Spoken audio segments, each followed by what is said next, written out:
So ito na guys, yung in-order ko sa TikTok na selfie stick. Ayan guys, oh. So maganda na siya. Hindi na siya natatanggal pag nilalagay ko sa ang cellphone ko dito. So maganda, at saka mayroon din siya remote. Kahit malayo ka, pag mag-selfie ka, so i-click mo lang tong bilog na yan, umiilaw yan, oh. Ayan, oh. I-click natin. So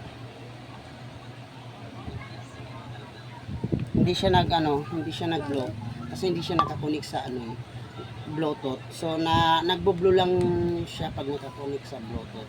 Ngayon maganda siya guys kasi ayan, mahaba, pwede maiksi.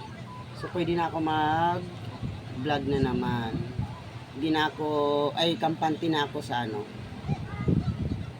kampante na ako pag mag-vlog ako or mag-content. Hindi na siya matatanggal guys. So ayan lang po guys. Thank you for watching guys.